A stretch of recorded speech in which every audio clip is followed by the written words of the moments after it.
Hey guys, so I'm back with another video, and today's video, if you can't tell from the title, is SobAthon related. We are a week out from SobAthon, and I'm so flipping excited, and I can't wait to spend the week crying with all of you guys. I am planning on filming a reading vlog.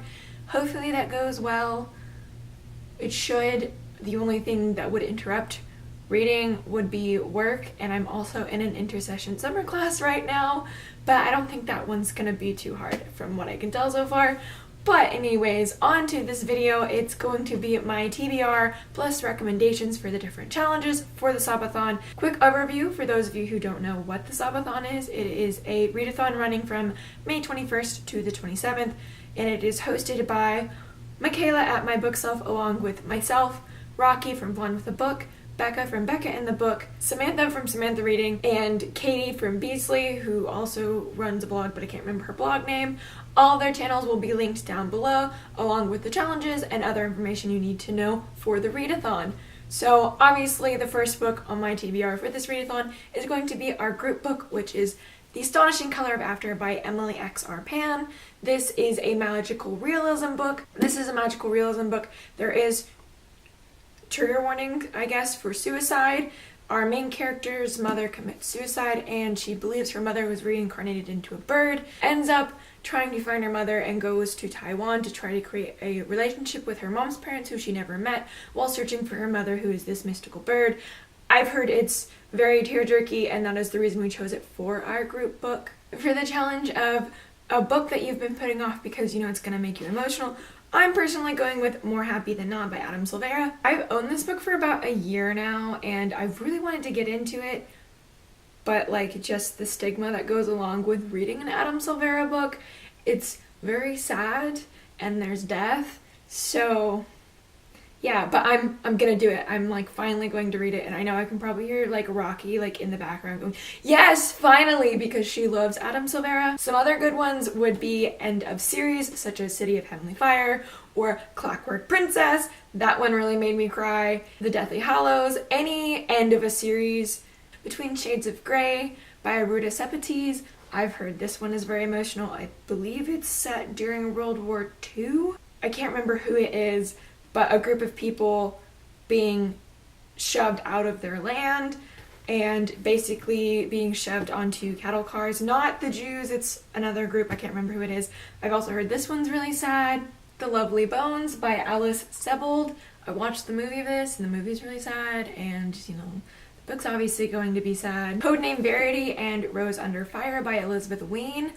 These books take place during World War II, following women that were in the World War II.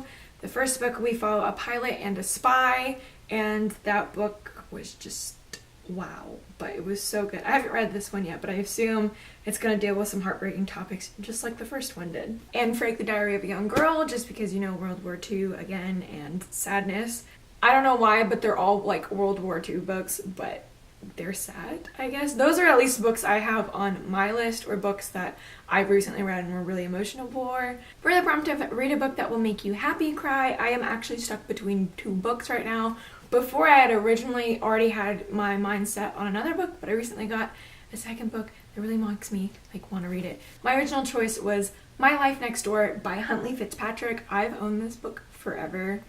I got it around the time it was really popular on BookTube when I first started, so that was like 4 years ago. It's a cutesy contemporary, so, you know, happiness.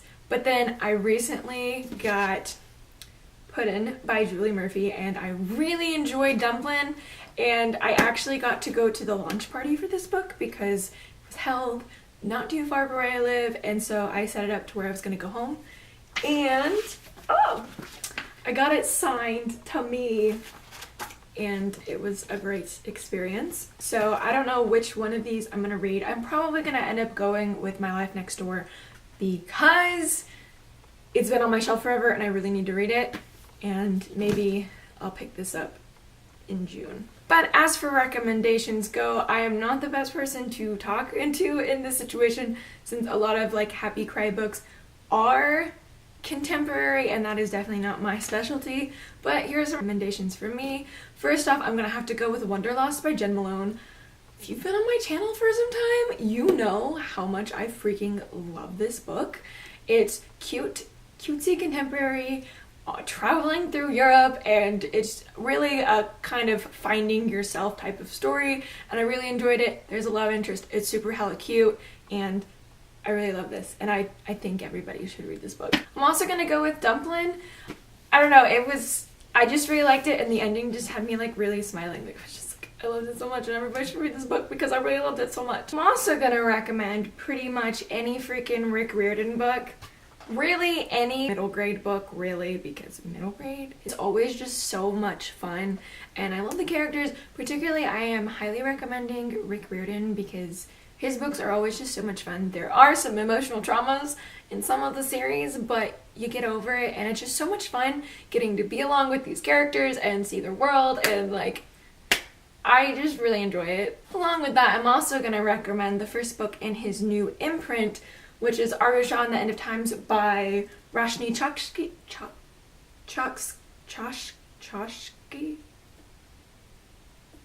I hope I did that justice. This is also a middle grade, but this one deals with Indian mythology, and our main character, Aru, apparently is battling people in Spider-Man pajamas, which is super epic, and I really want to read this.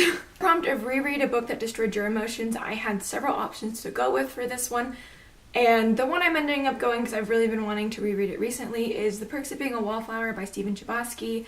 I read this, I think, my senior year of high school, so almost 4 years ago now, and I really loved it. I really resonated with Charlie because I was in a similar situation my freshman year of high school, so I really love this. This book is also super short, and it's an epistolary novel. That's a new word I learned this semester, which means it's a novel told in letters.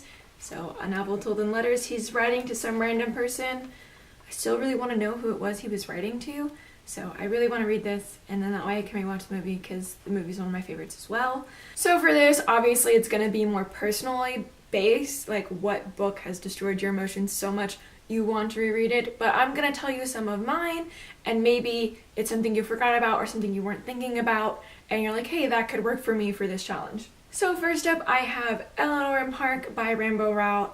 I know there's a lot of controversy that's just recently come out about this book, and some of the representation, since Park is part Korean, I believe, and I know it's there, but I also really love this book. This book like holds a really special place in my heart, and the ending was just got me right there. Looking for Alaska by John Green. I know this book is one of those things, either you like it or you hate it. I personally really loved Looking for Alaska, and they just announced it's going to be an 8-episode miniseries on Hulu, and I'm hella excited for it. This is an interesting book to say the least. It did kind of like fuck with my emotions, even though I already knew going in what was going to happen to a particular character. Watching the aftermath of that with the other characters really did tear me up inside, and it was really sad to watch. Forbidden by Tabitha Sussman. This book deals with incest, I'm telling you right now, so if that is not something you're into, do not pick up this book. Going into this book, I had no idea what it was about. Then reading it, I was kind of disgusted, but like at the same time, I was like invested in the story and wanted to know what find out. I found it a very interesting story to tell, but the ending is very sad, and I don't know if I could force myself to read it again, but it was sad. There were some tears. Harry Potter and the Deathly Hallows.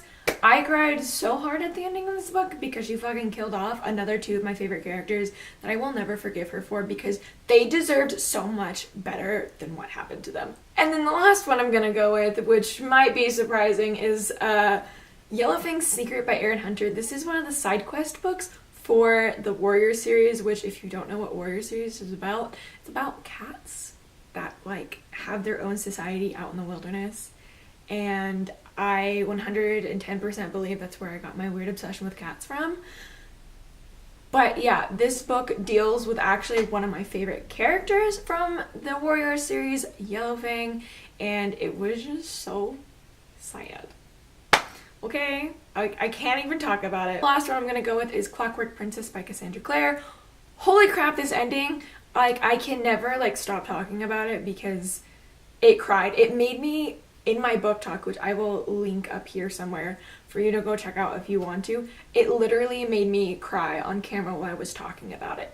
I have never cried on camera, and it just came like out of nowhere, and it took me like 5 minutes to like pull myself together. But like, that's a fucking impactful book right there. And for the final challenge, which is read a book that is under 300 pages, which is my favorite challenge for this readathon, because we all like to read short books when it comes time for readathons. For my personal choice, I'm going with Every Heart a Doorway by Shannon McGuire. I've heard so many amazing things about this novella series, and I know Michaela over at my bookshelf really loves it, and so I'm finally going to read the first book. I've also heard there is Ace Rep in here, I think. I'm not entirely sure, but I feel like somebody did say there was Ace Rep in this one, so I'm super excited to get to it. This one is like less than 200 pages, and also the 2 companion novels that go in this Wayward Children's series are also novellas, so they're perfect choices for this readathon. And some recommendations would be The Perks of Being a Wallflower by Stephen Chbosky is a little over 200 pages. Perfect choice for reading this readathon. And since we can double up on challenges, if I don't happen to read all 5 books in the week, I'm gonna double count this one for reading 300 pages and rereading A Book That Destroyed My Emotions. More Happy Than Not by Adam Silvera is also just under 300 pages, which is perfect. The Things They Carried by Tim O'Brien is also under 300 pages. This book deals with Vietnam War. It's kind of a creative nonfiction piece. I don't want to say it's completely nonfiction. I don't want to say it's completely fiction, because Tim O'Brien did actually serve in Vietnam, and some of the characters and events are based off of things he actually experienced while he was over there. And so this one entails different scenes with. For this, you could include any graphic novels, because graphic novels roughly range around 140 pages each, I believe. So a graphic novel would work perfect for this challenge too if you didn't want to read a physical book. Alright, so that is it for my recommendations and my TBR for SobAthon. I hope you guys are all going to participate. I hope they can get through all 5 of these books. Maybe even start a 6th book. I'm not going to hold my breath on that though, because it's probably not going to happen. These are all of the books I'm planning on reading for SobAthon. I hope you found some recommendations for yourself if you were stuck on one of the particular challenges. And I hope you guys do join in with us, because it's going to be so much fun. Don't forget to go follow our Twitter if you are on Twitter as well, because there we're answering any questions anybody has, and I believe we'll also be holding reading sprints there. So if you have any concerns, any questions, you can either leave it down in the comments or you can tweet at our Twitter, and one of us hosts will get back to you. As always, don't forget to like and subscribe if you want to see more from me. And yeah, also self-promo, follow me on Twitter, because I use my booktube Twitter all the freaking time. I'm literally on there all the time. So that's it for this video. I will see you guys in my next one. Goodbye!